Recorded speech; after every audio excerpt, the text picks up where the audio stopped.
Suit खोलेगा, मूर्खों का मूर्ख। जिस दिन शादी करने जा रहा है उसी दिन सुपर इडियट बन के जाता है। और मैं अक्सर उसको कहता हूं, भाई तुमने 3 पीस सूट और टाई पहना है, तुम्हारी धर्म पत्नी को स्कर्ट पहनाओ। पत्नी को कहेगा साड़ी पहनो और खुद 3 पीस सूट और टाई लगा के चलेगा। पत्नी भारत की है, पति इंग्लैंड वाला है।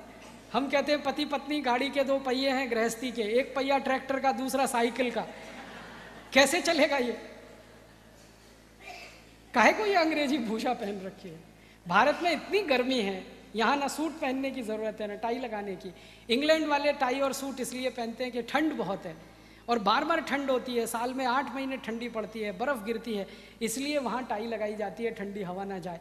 और टाई उन्होंने इसलिए भी लाई है, 14वीं शताब्दी के पहले टाई नहीं थी वहाँ। वहाँ अक्सर लोगों को सर्दी जुकाम होता रहता है, नाक बहती रहती है, तो जेब से वो कागज़ निकाल के पोंछ के रखते रहते हैं। फिर एक बार उनको लगा कि गले में ही लटका लो, उसको रखना नहीं पड़ेगा, इसलिए टाई लाई है। आप क्यों इसको लटका के घूम रहे हैं? और मुझे बहुत त्रास होता है जब छोटे छोटे बच्चों को मैं स्कूल जाते देखता हूँ, एकदम टाइट टाई, 3 साल का 4 साल का बच्चा, इतनी टाइट टाई कि जो नसें खून की प्रवाह को बनाने के लिए हैं वो ही बंद हो जाएं। बच्चे तो वैसे ही पागल हो जाएं। ये बंद करिए अंग्रेजी भूषा, कुछ अच्छी नहीं है। अपनी भूषा बहुत अच्छी है, धोती है, लुंगी है, कुर्ता है, पजामा है, वगैरह वगैरह, ये सब भारत की भूषा, इनका ही उपयोग करिए। अंग्रेजी भूषा छोड़िए, अंग्रेजी भाषा छोड़िए, अंग्रेजी भोजन भी छोड़िए। Pizza, burger, hot dog, cold dog, chowmein, विचित्र विचित्र नाम है। हॉट डॉग, गरम कुत्ता, कोल्ड डॉग, ठंडा कुत्ता। मूर्खों के भोजन कर रहे हैं। अपने पास कुछ कमी है क्या भोजन में? भारत में मैंने एक दिन सोचा, जिस दिन मेरा जन्म हुआ वो दिन से गिनकर जिस दिन मेरी मृत्यु होगी वो दिन तक हर दिन एक नया व्यंजन बना के मैं खा सकता हूं। इतनी विविधता भारत के भोजन में है। उनके पास तो ले दे के एक ही है, हॉट डॉग, कोल्ड डॉग, और वो भी क्या है, वो है ना पाव रोटी, बस एक पाव रोटी, एक डबल रोटी, उसी को काट के उसमें सलाद भर लो, उसको काट के उसमें कुछ भर लो, बस यही है।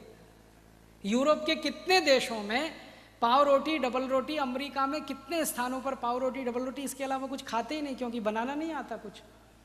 गेहूं है हमारे पास, उनके पास भी है, गेहूं का आटा उनके पास भी है, हमारे पास भी है, लेकिन हम गेहूं के आटे से कम 70-80 चीज़ें बना सकते हैं। पूड़ी बना सकते हैं, कचौड़ी बना सकते हैं, रोटी बना सकते हैं, पराठा बना सकते हैं, कई तरह के पराठे बना सकते हैं, कई तरह की पूरियाँ बना सकते हैं।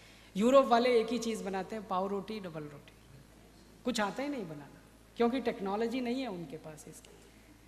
भारत की आई और ताई हर घर में जो व्यंजन बना सकती है, यूरोप में कोई नहीं बना सकता। हमारे यहाँ जो गरम गरम रोटी बना के खाने की परंपरा है, यूरोप में तो सिर्फ सपना देखते हैं लोग उसका, कि गरम रोटी खाने को मिले, सवाल ही नहीं उठता। वो तो बाजार से बनी बनाई लाते हैं, और पाव रोटी 3 महीने पुरानी होती है, डबल रोटी 3 महीने पुरानी होती है, उसी को खाते हैं। सब्जी बनाना आता नहीं तो बाजार से डब्बा बंद सब्जी लाते हैं, उसको प्लेट में निकाल के ऊपर से मीट डाल के खाते हैं।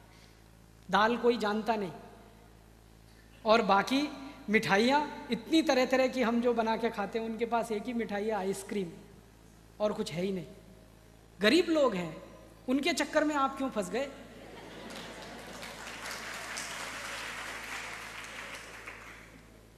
आपको तो मैं इतना बताना चाहता हूँ, इतना बड़ा सुख है इस देश में जो किसी देश में नहीं।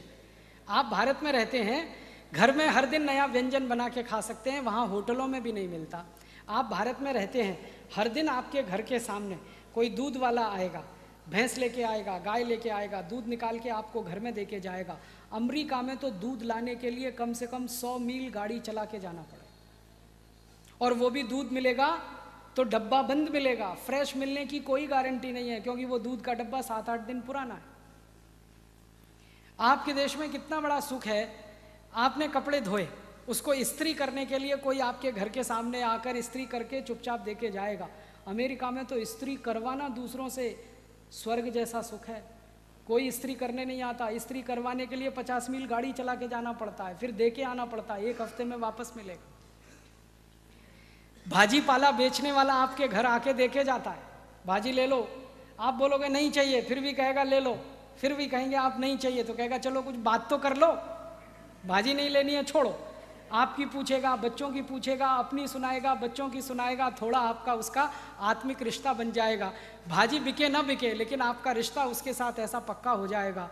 यूरोप और अमेरिका में तो कोई किसी की सुनता नहीं है, वहाँ तो डिपार्टमेंटल स्टोर है, चुपचाप घुस जाओ, मशीन की तरह से अपनी चीज़ें डब्बे में रख के बाहर निकल आओ, कोई पूछेगा नहीं, कोई बोलेगा नहीं। पागल हो जाएंगे आप तो, सच बता रहा हूँ। अगर अमेरिका जाके 3 महीने भी रह जाएं तो पागल ही होके आएंगे। सीजोफ्रेनिया से कम बीमारी नहीं मिलेगी आपको वहाँ से आने। जो भी भारतवासी जाते हैं थोड़े दिन में परेशान हो जाते हैं, कोई बोलने वाला नहीं, कोई बात करने वाला नहीं। यहाँ तो सड़क चलता, हर आदमी आपसे बोलता है, बात करता है, वहाँ कोई किसी से बात नहीं करता। और गलती हो गई कुछ तो जेल हो जाती है सीधे। मेरा एक दोस्त है, अमेरिका में रहता है, वो और उसकी पत्नी एक अमेरिकन कंपनी में नौकरी करते हैं, IBM में। थोड़े दिन पहले उनसे एक गलती हो गई, वो भारत से गए हैं तो उनको पता नहीं अमेरिका कैसा है। तो वो मेरा जो दोस्त है, पति पत्नी, उनको कोई बच्चा नहीं। तो एक दिन क्या हुआ, उनके पड़ोस का एक बच्चा फुटबॉल खेल रहा था, उसने बॉल को किक मारा, सड़क पे आके बॉल गिर गई। तो मेरा ये दोस्त उसको देख रहा था, उसने बॉल उठा के बच्चे को देने के लिए ले गया, तो बच्चा दौड़ के आया, तो इसने बॉल छोड़ के उस बच्चे को उठा लिया। बच्चे की माँ ने बालकनी से देखा और उसके ऊपर केस फाइल किया, सूट फाइल किया कि मेरे बच्चे का अपहरण इसने करने की कोशिश की। अब मेरा भाई, मेरा दोस्त और उसकी पत्नी दोनों 17 साल के लिए जेल में बंद है। 17 साल उनकी ज़िंदगी जेल में कटेगी। अब वो मुझे कई बार कहते हैं कि हमने बहुत भारी गलती की अमेरिका आके, लेकिन अब समझ में आता है कि भारत और अमेरिका का अंतर क्या है। वहाँ पड़ोसी के बच्चे को गोद में लेने पर जेल हो जाती है, और भारत के सारे बच्चे पड़ोसी के घर में ही बड़े होकर जवान होते हैं। हमें तो याद ही नहीं है हमारे बच्चों की, वो तो पड़ोसी के घर में खाना खाते हैं, वहाँ खेलते हैं, वहीं सो जाते हैं, अगले दिन घर में वापस आ जाते हैं। कोई चिंता नहीं, कोई टेंशन नहीं, कोई तकलीफ। बहुत अंतर है हमारी सभ्यता उनकी सभ्यता में, हमारी संस्कृति उनकी संस्कृति में, हमारी परंपरा उनकी परंपरा में, हमारी मान्यता उनकी मान्यता में। तो मैं आपसे यही कहना चाहता हूँ कि आप अपनी मान्यता, अपनी परंपरा, अपनी संस्कृति, अपनी सभ्यता का ध्यान रखिए। विदेशी मान्यता, विदेशी परंपरा, विदेशी संस्कृति में फंसेंगे तो ना तो भारतीय बनेंगे, ना आप उनके जैसे बनेंगे, खिचड़ी बनकर अधकचरे हो जाए। इसलिए हर स्तर पर कोशिश करिए कि आप भारतीय ही रहें। बच्चों का जन्मदिन मनाना है, भारतीय तरीके से मनाइए, अंग्रेजियत में मत जाइए। केक खरीद के लाना, फिर मोमबत्ती लगाना, फिर मोमबत्ती को जलाना, फिर फूंक मार मार के बुझाना। अब बुझाना था तो जलाया क्यों?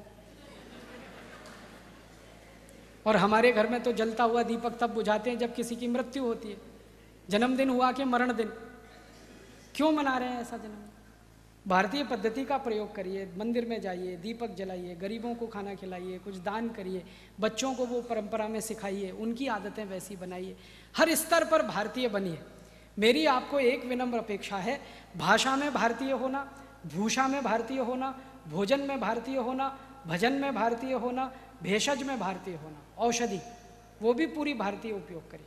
क्योंकि जो औषधि आपके देश में पैदा हुई है वही आपके अनुकूल होगी। जो औषधि आपके यहाँ पैदा नहीं हुई है, बाहर से आई है, वो आपके अनुकूल कैसे होगी? एलोपैथी की कोई भी दवा खाएंगे, वो ठंडे देश के लोगों के लिए बनाई गई दवाएं हैं, वो गर्मी ही करने वाली हैं। और आप गर्म देश में रहते हैं और एलोपैथी खाएंगे, मर जाएंगे। इतने साइड इफ़ेक्ट्स होंगे कि परेशान हो जाएंगे। इसलिए अंग्रेजी दवाओं में एक बीमारी जाती है, दूसरी आती है, दूसरी जाती है, तीसरी आती है, तीसरी आती है, चौथी जाती है। जिंदगी भर हम स्वस्थ ही नहीं हो पाते और लाखों करोड़ उसमें खर्च कर देते। इसलिए दवाएं भी अपनी इस्तेमाल करिए। आयुर्वेद की दवाएं हैं, बहुत अच्छी दवाएं हैं, हमारे अनुकूल हैं, हमारे वातावरण में से पैदा हुई हैं, हमारी प्रकृति को वो समझती हैं, हम उनकी प्रकृति को समझते हैं। और सबसे बड़ी बात है कि उसके साइड इफ़ेक्ट नहीं है और आसानी से घर में उपलब्ध